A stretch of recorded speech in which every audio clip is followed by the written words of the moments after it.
If you have children ages 4 through the 2nd grade, if you will meet Shelley there by the door and go have children's church. Is Terry Fisher here today? I don't see her.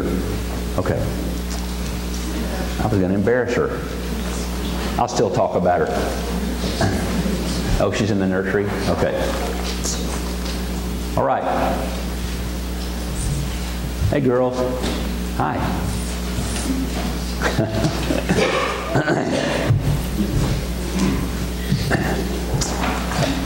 If you'll start finding your way to Genesis 14 and then stick something there and just find the book of Hebrews. We're going to end up there too.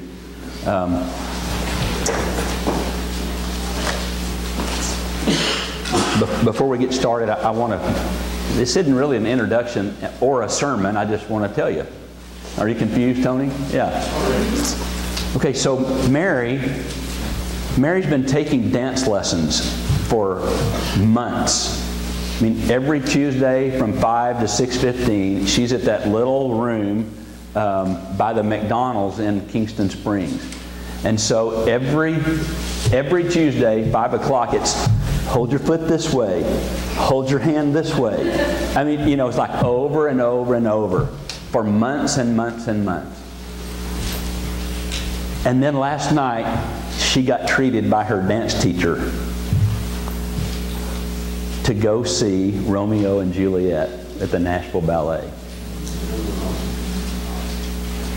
And all of a sudden, what was months and months of hold your foot this way, hold your hand this way, starting next Tuesday at 5, everything's different. Right?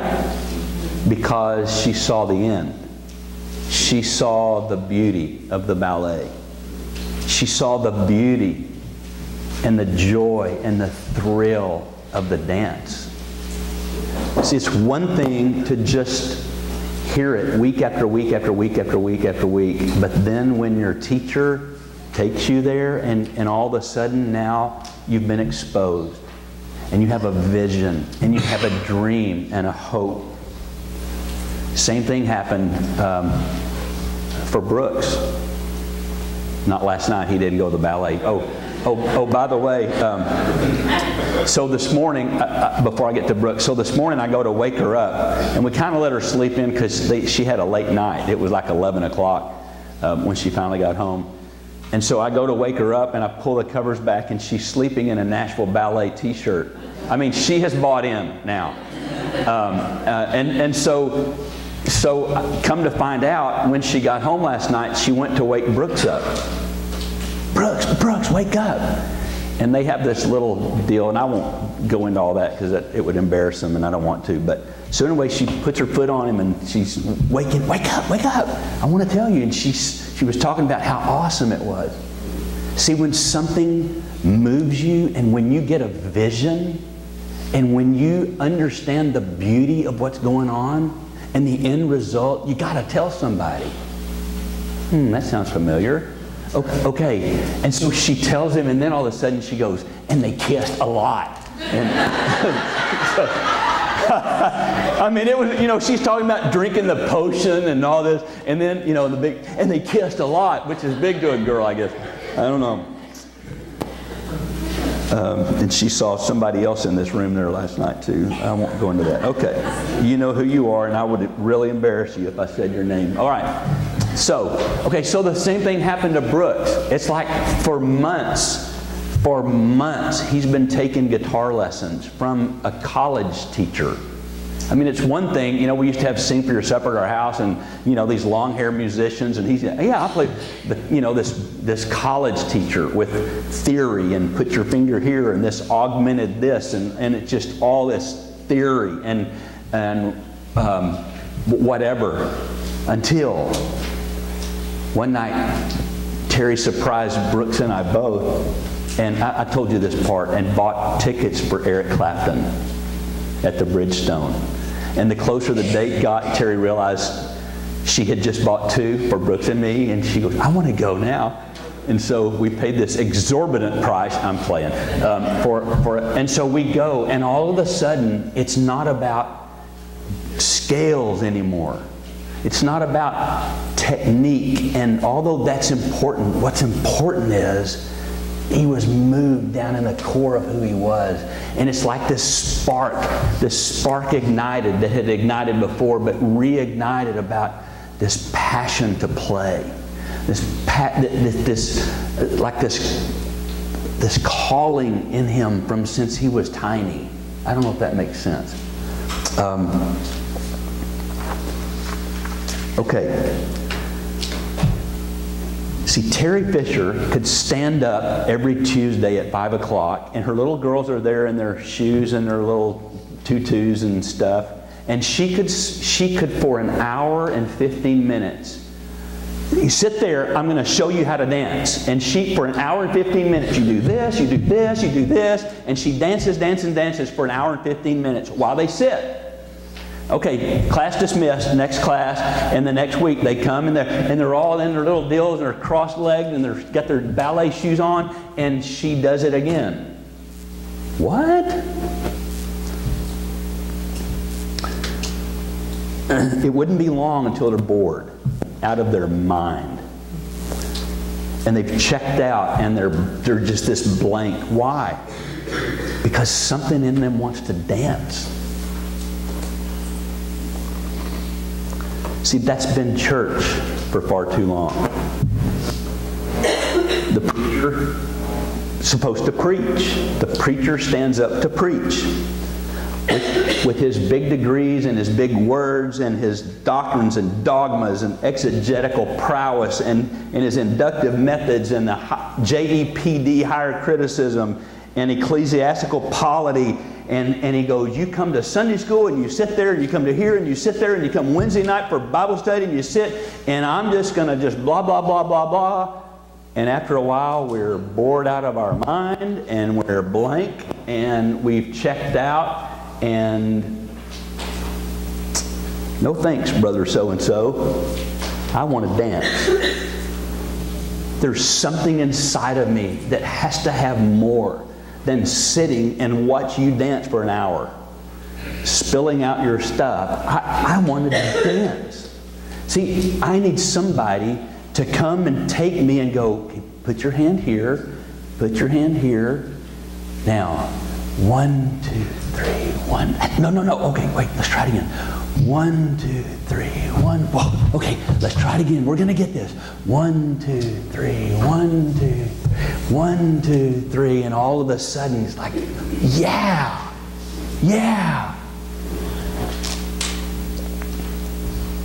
See, lazy people want to be preached to and danced for. We got to push past that and go, there's something inside of me that I hear this call, something's calling me to the dance floor to come and dance. See, the thrill is in the falling. The thrill is in having 2 left feet, like me. The thrill is in the sweat and the frustration, and then finally getting it right once, and then again and again, and then moving on to learn the next move and starting over, falling again. That's the thrill of it. Okay, that wasn't just a little thought I had this morning when I saw Mary in her Nashville Ballet. Okay, so what are you trying to say? Well, it'll come to you. All right, Genesis chapter 14. I didn't mean that cocky. That sounded cocky. I'm trying to say something without saying something. Okay, Genesis chapter 14. Wednesday night, I got to bring you a little bit up to speed here. Well, I'll wait a minute. I'll wait till further down. Okay, Genesis chapter 14. At this time, okay, here's going to be some names we're going to stumble through, okay? And don't get caught up in how you pronounce it and all that, okay? Chapter 14, verse 1. At this time, Amraphel, king of Shinar, which is actually Babylonia, okay? The king of Babylonia. Arioch, the king of Elasar. I wanted this in the King James. I think it's spelled CH. Is that right, Joe? Yeah. When I was reading the King James, I was pronouncing it like the ch sound, and then I get my NIV, and it's the K, and I want it to be the ch because I nicknamed him Cheddar. It's easier to say Cheddar than his whole long name. So I think I'm going to say Cheddar, okay? So when you hear Cheddar, it's the Kedorlaomer or whatever, the king of Elam, and Tidal, the king of Goim, that probably is Tidal or something. But and they went to war against these other kings, including the king of Sodom and the king of Gomorrah, okay? All these latter kings joined forces in the valley of Siddim, the Salt Sea. For 12 years they had been subject to Cheddar, but in the 13th year they rebelled. And then in the 14th year, Cheddar and the kings that were allied with him went out and they defeated the other set of kings. And then they turned back. And then verse 8, then the king of Sodom, the king of Gomorrah, the king of Admah, the king of Zeboim, and the king of Bela, that is Zoar, marched out and drew up their battle lines against Cheddar and his kings. And verse 10, and the valley of Siddim was full of tar pits like asphalt. And when the kings of Sodom and Gomorrah fled, some of the men fell into them and the rest fled to the hills. The 4 kings, which were Cheddar's group, seized the 5 kings, which included the Sodom and Gomorrah and all their goods. And they also carried off Abram's nephew Lot and his possessions, since he was living in Sodom. Okay, we're going to stop right there for 1 minute, okay? So this is the first war that appears in Scripture. It's really interesting. So this was a revolt of 5 kings, which included the king of Sodom and Gomorrah and the 3 other. They were revolting because King Cheddar and his other guy, they had been subject to them. They had been paying him taxes and tributes and all of this stuff, and their land was awesome, but they couldn't enjoy it because they were subject to these other sets of kings. And finally, after 13 years, in the 13th year, they go, we can't take this anymore. And so they all huddle up and stick their heads together and go, let's go fight. Let's try to fight for our freedom. And so they try to shake off their yoke and regain the liberties that they had in the past. So in the 14th year, Cheddar gets these other kings to be his allies, and he sets himself to chastise and reduce the rebels. And since he couldn't have it any other way, he decides to go get his taxes and tributes by the tip of his sword. Because there was this kind of rebellion going on. And so the forces of the king of Sodom and his allies, they just routed them, and they start running away, and they're falling into asphalt pits. When I read that, I had this picture when I was a kid. I remember when they would like re-roof like the school or something in my town, like a flat roof or whatever, and they would have that, they would pull that thing behind the pickup, and had that the tar in it that was on, heated up in the fire, and it was smoke everywhere. And I can remember the smell. We would follow it on our bicycles. Like we follow the mosquito guy on our bicycles. We had this in this little West Texas town. It's a miracle all my kids have 10 fingers, 10 toes. Because we would ride our bicycles behind the mosquito sprayer truck. And he would go up and down every alley in the whole town spraying mosquitoes. And we're like right behind him, like from me to the pulpit. This is awesome! This is awesome! Anyway, okay. I'm sorry, never mind. Okay, so that's a picture in my mind, this tar, the hot tar, and they're mopping it on. Okay, never mind. Okay, I better stick to my notes. That's bad. Okay. And so they plunder the cities of Sodom and Gomorrah, and they haul it all off, including Lot. What? How did Lot get there? Well, Wednesday night we looked, and I'm not twisting your arm to be there on Wednesday, but here's what happened. So remember Abram and Lot and Sarah had been in Egypt. And and so Abram said, pretend you're my sister and all that stuff. And so they come out of Egypt, but Abram is filthy rich. I mean, he is rich. He's got gold and silver and just animals everywhere. And while they're there, and because Lot's been with him, Lot ends up becoming rich. And so they have so much stock, livestock, that the land can't. And so Abram says, and so what happened is their herdsmen started fighting each other. And Abram said, okay, we got to do something. We need to separate, because I don't want to lose you in all of this, which is just awesome to me. I don't want to lose our relationship over so here's the deal. And so they're standing up on this hill, and Abram says to Lot, you pick the land you want. Wow. I mean, Abram had every right. He was the one with the blessing. He was the one God made a covenant with. He was the one that God chose and all that. And yet he takes the back seat and goes, you pick what you want. And so Lot looks around and he sees out there this lush plain with the river, and the grass as high as a horse's stomach. And I mean, it's just amazing. He goes, I'll take that. And so Lot takes the hill country with, the rocks and not much to graze on and stuff. And so Lot moves down, and that way is toward Sodom. Okay, we're going to get to Sodom and Gomorrah in a couple of chapters.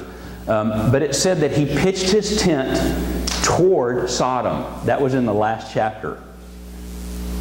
And apparently, something about the city of Sodom just he's like, and so he moves closer. He inches closer and closer and closer. And then we find him here in this chapter. And when they took Sodom, they got Lot too, because it says he was living in the city at that time. What? See, that's how sin does. It's this little thing, and little by little it sucks us in. That's a whole nother sermon. Okay, so Lot gets carried off with all the possessions in verse 12. So one of the guys who had been taken in that escapes, and he makes his way back. Obviously, he's a sodomite, and he makes his way back to where Abram is, because he knows that that's Lot's uncle and all this. And so he's out of breath, and he runs in. Hey, you'll never look what happened. And he tells him in verse 14, when Abram heard that his relative had been taken, he called out the 318. I love how the Bible does that. It's like 153 fish and 318 this. It's just awesome to me. So he gets these 318 trained men. Now remember, he doesn't have children. So it's like servants and all the family of servants or whatever. And he's trained them or whatever. 318, that's a large family, but a real small army. So he's going to take these 318 in Terry's one-year Bible. Those of you who are in your one-year Bible, are you on track, or are you like ahead or behind? No. Okay, she's on track. All right, so if you're reading your one-year Bible in the last day or two, you've read about Gideon, right? Who reads their one-year Bible? Okay, Terry, you are on Gideon, and no.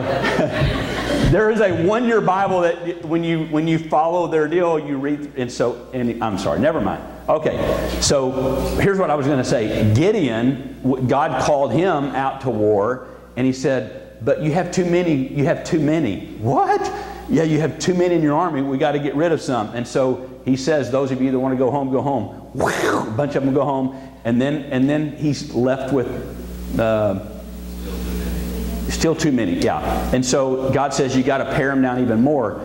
And so he takes these guys come to get a drink out of this pond or whatever. And so he watches, and those that, you're fixing to see my bald spot. So those that put their head down in the water and begin to just suck the water up, God goes, okay, they're gone.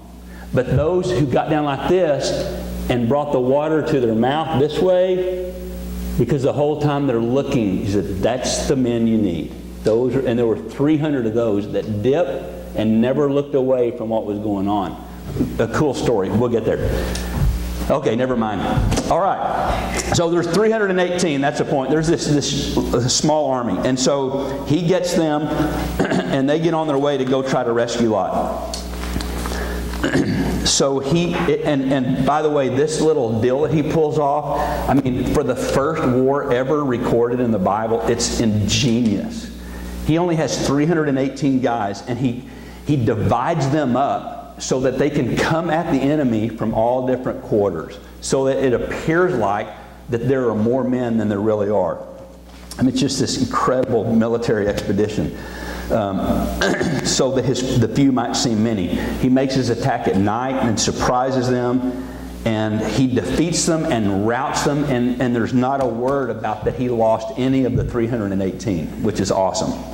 So the truth of the matter is, Abram probably could have worked out just a ransom for Lot. Hey, I'll give you 2 camels and, it's like the NFL draft. I'll give you 2 of this and a 3rd-year draft pick next year if I can have Lot back. But he just goes because there's something about him that it wasn't just about Lot. It was the principle of all of their wives, the children, all that were taken. And so here he goes. Now, this is when the story gets really good, and I hope I can pull this off. I've been so excited about this, so even if you don't get it, just smile and nod like you do, okay? All right, so watch. During the night, verse 15, he divided his men, he recovered all the goods, brought them back, and in verse 17, and after Abram returned from defeating Cheddar and the kings allied with him, the king of Sodom came out to meet him in the valley of Shaveh, which is the King's Valley, which is just right at the entrance to Jerusalem. Okay, so the king of Salem is short for Jerusalem. And the word Salem means peace. That's going to be important, okay? So the king of Sodom comes out to meet them. And then Melchizedek, the king of Salem. Okay, there it is, the king of Salem. Melchizedek, I'm going to read this fast because I don't want you to beat me to the punchline. It's so good. Melchizedek, the king of Salem, brought out bread and wine. He was a priest of the God Most High, and he blessed Abram, saying, Blessed be Abram by God Most High, creator of heaven and earth, and blessed be God Most High, who delivered your enemies into your hand. And Abram gave him 1/10 of everything. The king of Sodom said, Give me the people, and you give me my people back, and you can keep all the goods. And Abram said, No, I have raised my hand to the Lord God Most High, creator of heaven, and have taken an oath that I will accept nothing belonging to you, not even a string or the thong of a sandal, so that you will never be able to say, I made Abram rich. Which, that's really good, but here's what I want to concentrate on, okay? Okay, so you got to stay with me right here. I'll try to make this. I popped off about the preacher first thing, about big words. I'm not going to use big words, but you got to stay with me. Okay, the Bible is full of types, like figures, foreshadows, that kind of thing, symbols. And they all have this incredible meaning and significance. For instance, here are some we've already seen since we started in Genesis. When God said, Let there be light. That was a symbol, a type, a foreshadowing of the light of the world that was going to come one day. That's what I'm saying. It's like almost, it may be on every page of the Bible, but we've seen already so many in 14 chapters. The ark. The ark that God had Noah to build. It's a symbol. It's a shadow. It's the type of the way that He shelters us from storms.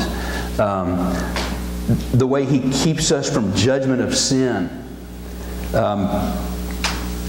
So there's the type of the dove that Noah let out of the ark, and that's a picture of the Holy Spirit. I mean, there's all these pictures. It's incredibly beautiful when you start digging around in there, okay?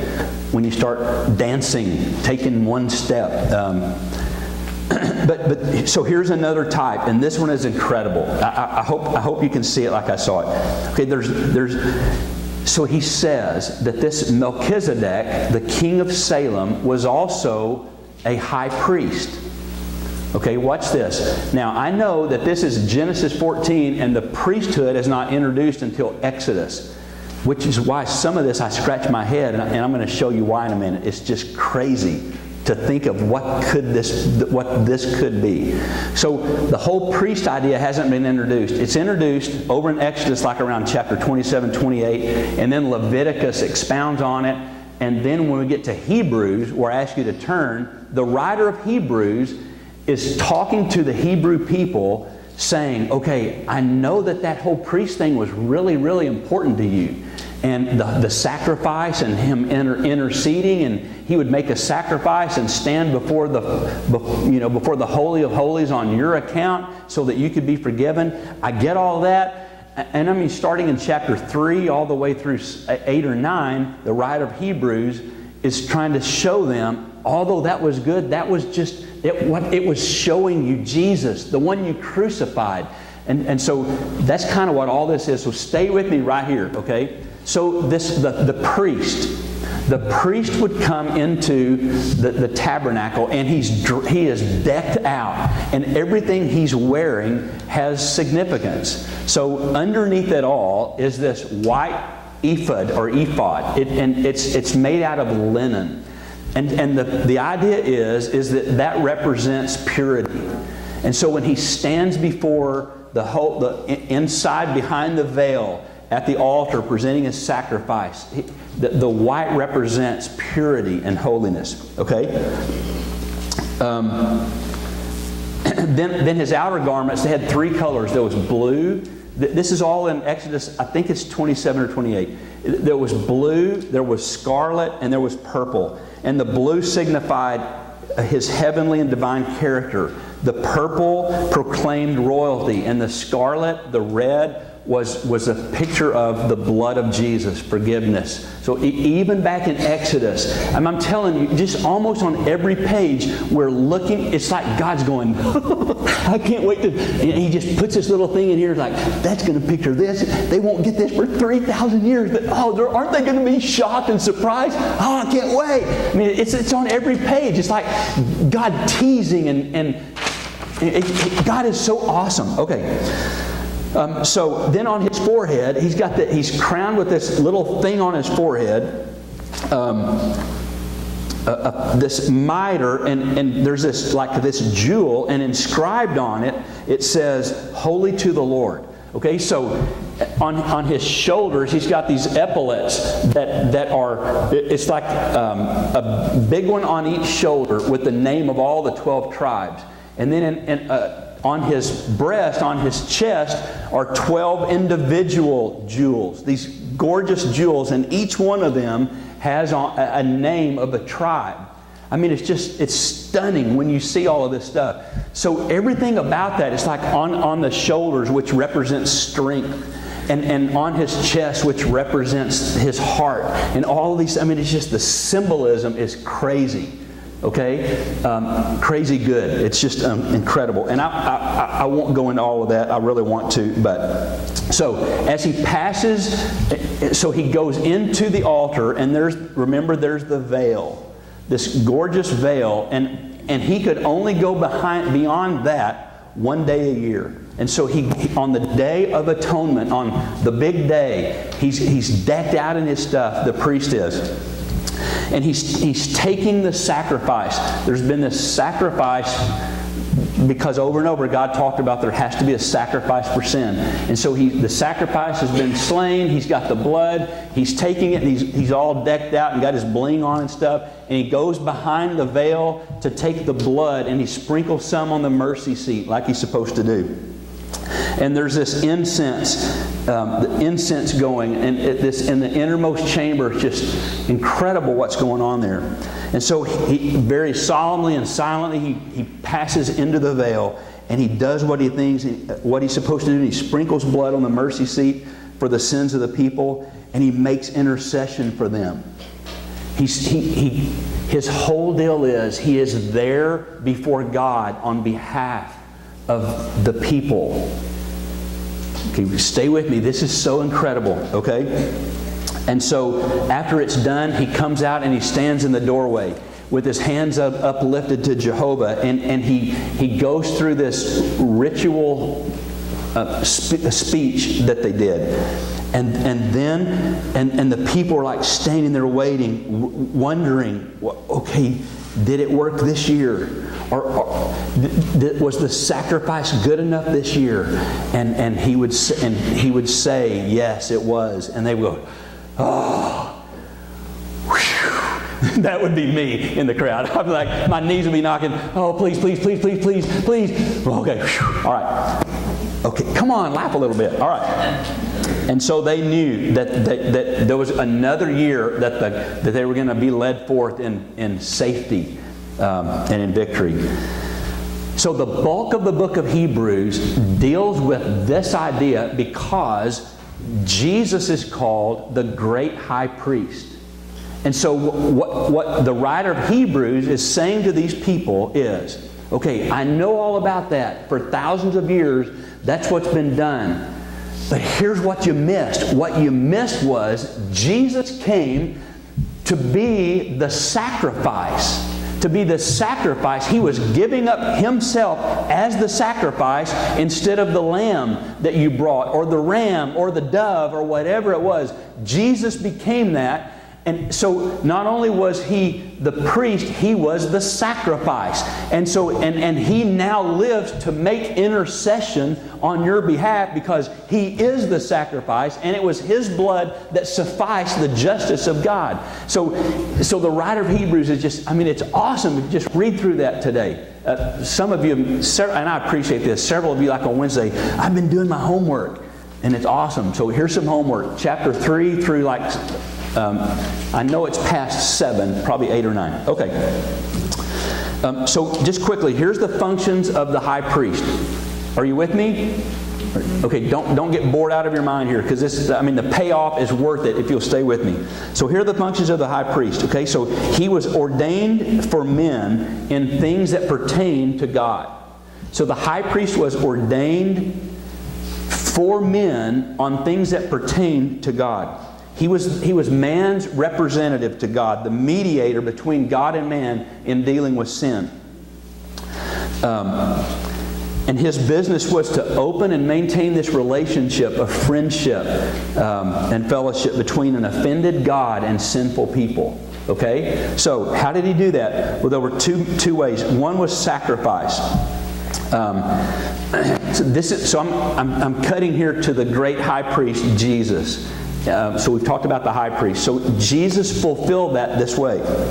The sacrifices that the priests brought in, these animals, they're like dragging their heel. They're coming involuntarily. Come on, and Jesus came voluntary. He volunteered. It's like he says, here I am. I lay down my life.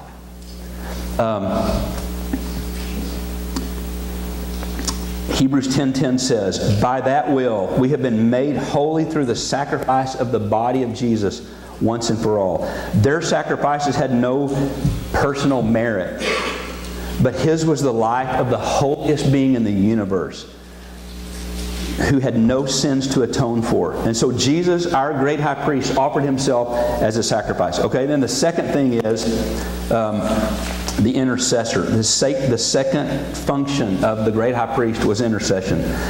So, having accomplished the sacrifice for the last 2,000 years, Jesus has been engaged on our behalf as our advocate and our representative.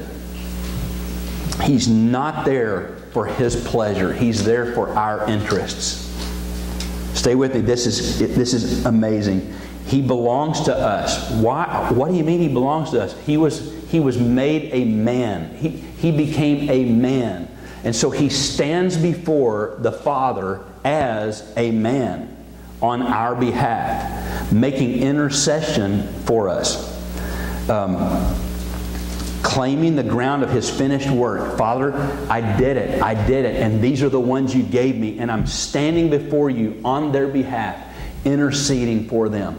I remember we looked at this several months ago about in Revelation chapter 5, verse 8, it talks about there are these bowls.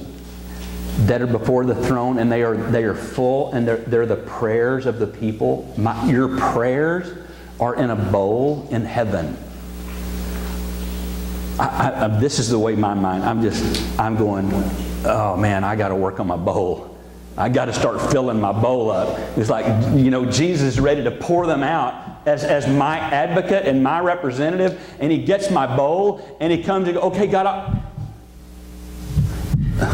I don't want that to happen. I mean, I want it to be like, oh, I got to be careful. I don't want you to slosh out. I know that's not what it says, but in my mind, it's like, so the prayers of the people. And so Jesus takes these bowls, the prayers of the people, and He takes them before the Father, and He says, because I am the sacrifice, and I paid the price, and I'm interceding on their behalf. God, oh, Father, would you answer these prayers? God, would you answer the prayers of those people that knelt at that altar at that little church in Nashville? Oh, God, when they cried out that you would be their protection in Afghanistan, and that you would heal, and you would, oh Father, that's what's going on. He takes our prayers, how feeble and confusing they must sound to Him, and He takes them and He adds them.